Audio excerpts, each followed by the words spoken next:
윤석열 1년. 외교 실종. 미국 각본 따른 연기 충실. 이유 에디터.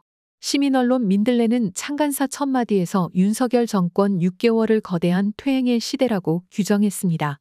다시 6개월이 지난 지금도 마찬가지입니다. 아니, 시간이 갈수록 더 악화하고 있습니다. 이에 현 상황을 집중 분석하는 윤석열 정부 1년을 말한다 기획 기사를 8일부터 닷새간 연재합니다. 12일에는 마지막으로 전문가 좌담회가 예정돼 있습니다. 윤석열 정부는 출범하면서 자유와 민주주의, 인권 등 보편 가치를 공유하는 나라들과 연대해 권위주의 진영에 맞선다는 가치 외교를 천명했다. 글로벌 중추국가로 도약하겠다는 야심찬 비전도 내놓았다. 그러나 1년을 되돌아보면 딱히 외교라고 부를 만한 것이 없었다. 조 바이든 대통령이 작년 10월 공개한 국가안보전략 서문에서 세계에서 미국에 도전할 의사와 역량이 있는 유일한 국가라고 규정한 중국을 경제적, 군사적으로 포위하려는 미국의 그랜드 디자인에 맞춰 그저 각본에 따랐다고 보는 게 진실에 가깝다.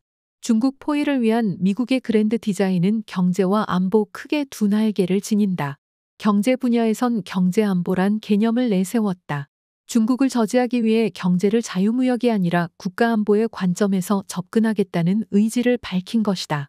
세계무역기구로 상징되는 자유무역 질서를 훼손하고 보호주의로 복귀하겠다고 선언한 셈이다.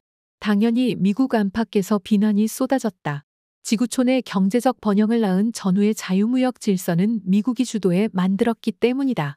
미국이 돌변한 배경이 있다. 자유무역 질서의 최대 수혜자인 중국이 사회주의적 권위주의 정치체제를 청산하기는커녕 한층 더 강화해 나가면서 미국 위주의 국제질서에 대한 도전의 뜻을 드러냈기 때문이다. 두고 볼 수만 없었을 것이다. 경제안보는 그랜드 디자인의 화두에 해당한다. 그 핵심은 미국이 동맹국, 우방국과 손잡고 반도체 등 첨단 기술과 핵심 부품 장비의 공급망을 별도로 구축해 중국의 경제 발전을 저지한다는 것이다. 디커플링을 통해 중국 경제를 불구로 만드는 게 미국의 목표다. 이는 군사력의 근간을 흔드는 것이기도 하다. 미국의 인플레 감축법과 반도체 과학법이 그 방편들이다. 또한 그 대표적인 실행기구가 대중경제 포위망인 인도 태평양 경제 프레임워크라고 할 수 있다. 그리고 한국, 미국, 일본, 대만 사자 간 반도체 공급망대와도 그 일환이다. 다른 날개는 대중국 군사 포위망이다. 미국은 중층 구조를 설계하고 있다. 미일 동맹과 미영 동맹을 두 기둥으로 삼고 호주가 양쪽에 다 가담한다. 먼저 미영 동맹에 호주를 합치면 오커스가 탄생한다. 일종의 앵글로색슨 동맹이다. 미일 동맹과 호주의 인도가 가담하면 중국 포위를 위한 인도 태평양 전략에 따른 사자 안보협의체인 쿼드가 된다. 그러나 미국이 쿼드의 반중 핵심 축이길 원한 인도가 외려 취약한 고리로 드러났다. 미국의 기대와는 달리 인도는 백신 배분과 인프라 투자, 공급망 다변화 등과 같은 비군사 분야 협의에만 참여하고 반중국 군사동맹 가담은 꺼리고 있기 때문이다. 사실상 그 대타로 낙점된 곳이 세계 군사력 순위 6위의 대한민국이다. 미국은 멀지 않은 장래의 한미일 군사동맹까지 염두에 두고 3국 군사협력에 박차를 가하는 중이다. 약한 고리인 한일 군사협력을 강하게 압박하는 것도 그래서다. 한일 군사협력에 신중했던 전임 문재인 정부와는 달리 윤 정부가 기다렸다는 듯 온몸을 내던지자 미국은 입을 다물 줄 모른다. 여기에 나토도 끼어들었다. 글로벌 나토로의 전환을 내세우며 러시아는 물론 중국을 서구의 공동안보 위협으로 새롭게 규정하고 동진하고 있다. 주요 서방 7개국도 경제와 안보를 비롯해 여러 분야에서 대중견제의 강력한 틀로 작용하고 있다. 특히 6.25 전쟁 당시 북한군 중공군과 맞서 싸웠던 유엔 사령부의 부활과 16개 참전국을 비롯한 유엔사 회원국 결집과 확대는 미국이 극도로 공들이는 작업이다. 미국은 오는 11월 서울에서 유엔사 회원국 국방장관 회의를 한국과 공동 주최한다. 미국의 의도대로 회원국의 확대와 결집이 이뤄진다면 유엔사는 가공할 전력을 확보하게 된다. 윤 정부가 차제해 일본의 유엔사 회원국 가입을 허용할 수도 있다. 한반도 유사시 유엔사의 이름으로 일본 자위대의 한반도 상륙도 자연스럽게 이어지게 된다. 미국의 그랜드 디자인에 비춰보면 지난 1년 윤석열 외교는 자유의지로 포장했지만 미국의 시나리오에 맞춰 기계처럼 움직였다고 해도 지나치지 않다. 한국 대통령의 자격을 의심받으면서까지 일본에 굴종하고 다른 한편으로 최대 교역국이자 흑자국인 중국과는 싸늘하게 갈라선 윤 정부의 비정상적 외교는 예고됐던 거나 다름이 없다. 대일 외교를 관통했던 키워드는 무조건 한일 관계를 개선하라는 미국의 거센 압박이었다. 반중국 전선을 힘으로 뒷받침할 한미일 동맹 구축 작업의 가장 약한 고리여서다. 미국은 당연히 한국과 일본 양쪽 모두의 무조건 관계 개선을 주문했지만 한국의 완패로 끝났다.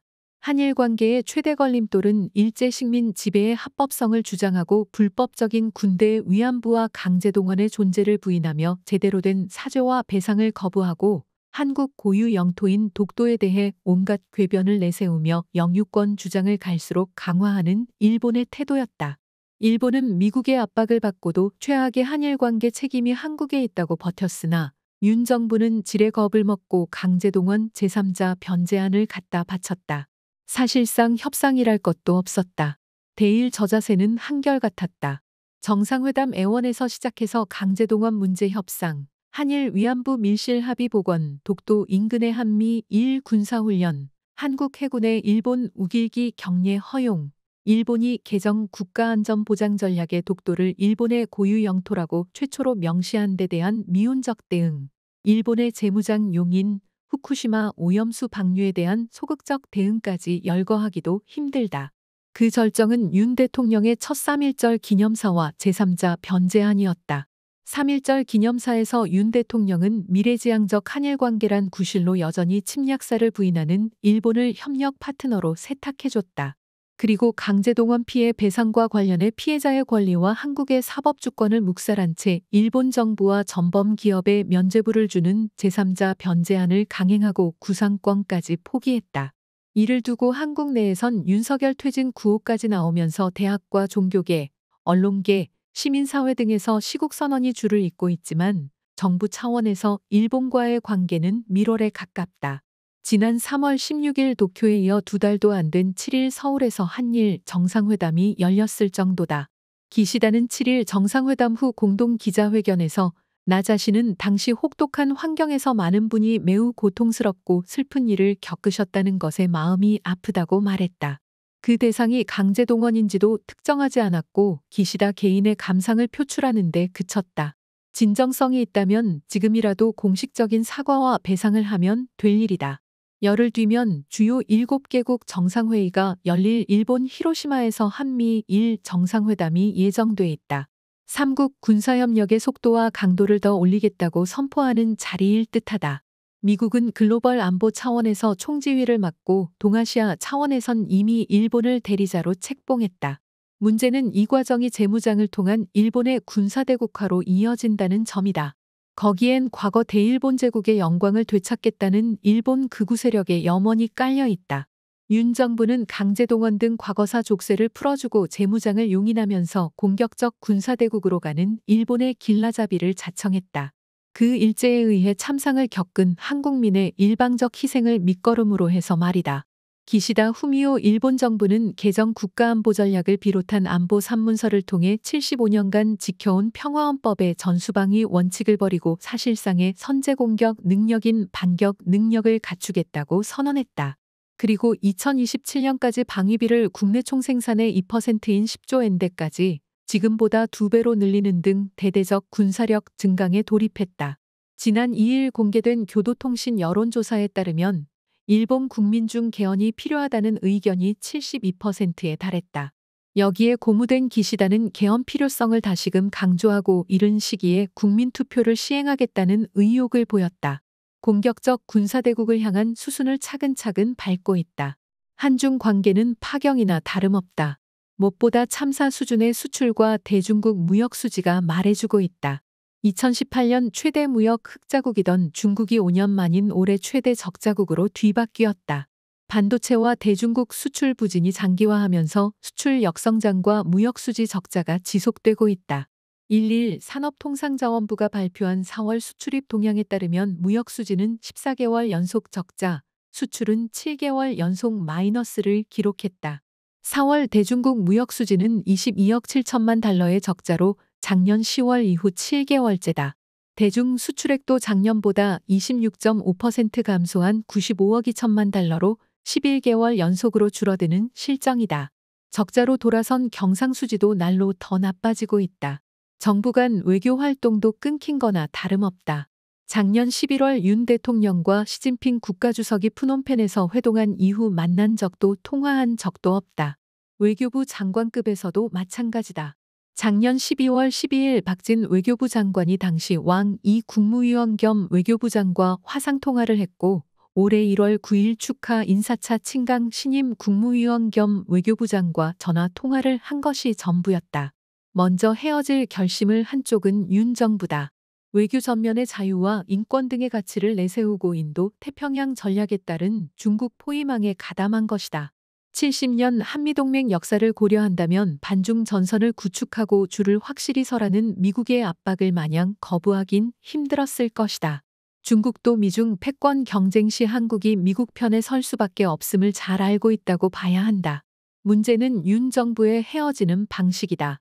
갈라서기가 불가피해도 최대한 상대를 자극하지 말아야 하는 건 상식이다. 특히 무역과 같은 경제적 이해가 맞물려 있을 때는 더 말할 나위도 없다. 하지만 윤 정부는 거칠었다. 작년 6월 나토 정상회의 기간에 중국을 통한 수출 호황 시대는 끝나가고 있다는 최상목 경제수석의 탈중국 발언이 신호탄이었다.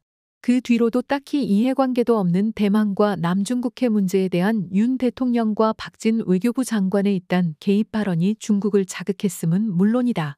북한 대응을 명분으로 중국과 인접한 서해를 포함해 한반도 영내로 미국 전략자산을 끌어들이는 것도 양국 간 큰 갈등 요인이다. 지난달 워싱턴 한미 정상회담은 윤 정부가 권위주의 진영, 특히 중국을 겨냥한 미국의 전방위 압박 작전의 행동대로 나설 것을 선언한 자리였다. 회담에서 채택된 한미 정상 공동성명과 핵협의그 창설 등 확장 억제 강화를 담은 워싱턴 선언의 그 내용이 압축돼 있다. 한미동맹을 가치를 공유하는 글로벌 포괄적 전략 동맹 행동하는 동맹으로 규정 지음으로써 한국이 중국과 러시아 등 글로벌 이슈 개입을 확대해 나갈 것임을 분명히 했다. 최악의 상태인 한중 관계의 회복은커녕 그 갈등이 더 증폭될 것을 예고하는 대목이다. 시 주석이 LG디스플레이 광저우 생산기지를 직접 찾아 한중 우위를 강조한 적이 있었다. 지난달 12일이었다. 그러나 일주일 후 대만 문제를 건드린 윤 대통령의 로이터 인터뷰가 보도됐다. 그리고 닷새 뒤인 4월 24일 정재호 주중대사는 신임장 제정 때 시 주석의 연내 방안을 기대한다는 윤 대통령의 메시지를 전했다. 물이 엎질러진 뒤였다. 한중 관계는 복원이 쉽지 않은 단계로 접어드는 반면 인도와 브라질, 사우디 등 중견국들과 글로벌 사우스는 미국은 물론 중국과의 관계도 영리하게 유지해 나가고 있다. 정작 패권 다툼을 하는 미국과 오랜 앙숙인 일본마저 중국과의 소통 채널을 가동하면서 국익을 위해 필요할 때를 대비하고 있다. 윤 정부가 반중 전선에 너무 앞장서다 고립될 수도 있다. 무엇보다 대중과 대북 소통 단절은 한반도 문제조차도 일본에 의존하게 할 우려가 크다. 러시아 관계도 위태롭다. 작년 2월 러시아의 우크라이나 침공 이후 한국은 미국 주도의 대러 제재와 우크라이나에 대한 비군사 분야 지원에 동참했다. 이를 문제 삼아 러시아는 한국을 일본과 유럽연합 회원국과 함께 비우호국 명단에 올렸다. 여기까지는 그래도 괜찮았다. 지금은 우크라이나 군사 지원 여부가 초미의 관심사가 됐다. 미국 정보기관의 용산 대통령실 도청 내용이 유출되면서 한국 국가안보실장과 외교비서관이 미국의 압력에 직면해 우크라이나에 대한 155mm 포탄 지원 문제를 놓고 협의했던 사실이 드러났기 때문이다. 언론 보도 등을 종합하면 한국은 지난해 미국에 수출한 155mm 포탄 10만 발과 이번에 미국 기밀 문건이 폭로한 33만 발을 포함해 폴란드로 보내는 40만 발 등 총 50만 발을 보냈거나 보내는 중이다. 지금은 최종 사용자가 미국과 폴란드인데 이것을 우크라이나로 제공하려면 한국의 승인이 필요하다. 만약 윤 정부가 이를 승인한다면 한러 관계는 파국으로 직진한다. 앞서 블라디미르 푸틴 대통령은 작년 10월 무기 탄약 지원 시 한러 관계 파탄을 경고한 바 있다. 최근 러시아는 윤 대통령이 로이터 인터뷰에서 대규모 민간인 공격, 대량 학살, 심각한 전쟁법 위반 등을 조건으로 군사 지원을 시사하자 분쟁 개입, 적대행위라고 강하게 반발하며 한국이 실제 행동에 옮길 경우 대북 무기 지원까지 경고하고 나선 상태다. 지난 한미 정상회담에선 군사 지원에 관한 언급은 없었다. 다만 정상 공동성명에서 양국은 필수적인 정치, 안보, 인도적, 경제적 지원 제공을 통해 우크라이나를 계속 지지할 것이라고 밝혀 가능성을 열어놓았다. 파국 여부는 윤 대통령의 결정에 달려 있다. 1992년 한중 수교 이후 역대 한국 정부가 지켜온 대외 정책의 기본 틀이 있었다. 국민의힘 계열이냐 민주당 계열이냐에 따라 정도의 차이가 있었지만 말이다. 한미동맹을 주축으로 삼되 남북대화를 통해 북핵과 한반도 위기를 관리 해결하고 미중 패권 경쟁 속에서 전략적 모호성을 통해 국익을 챙기면서도 균형자로서의 위상을 확보한다는 게 그 골자였다. 가치 외교를 내세운 윤 정부가 이 기본 틀을 무너뜨린 비용은 싸지 않았다. 미국이 주도하는 반중국, 반러시아 전선의 선봉에 서면서 막대한 경제적 피해가 발생하고 북한의 도발에 더해 한반도의 안보 위기도 가중되고 있다. 정작 국민의힘 계열인 보수 노태우 정부에서 시작된 북방외교의 30년 성과마저 뒤흔드는 셈이다. 또한 중국을 겨냥한 한미 1-3국 동맹 구축에 앞장서다 보니 윤 대통령은 한일 관계 개선을 구실로 일제의 식민지 과거사와 전쟁 범죄에 대한 면죄부를 주는 역사적 과오를 범했다. 일본의 재무장과 군사대국화의 길을 열어줌으로써 후한마저 예고하고 있다.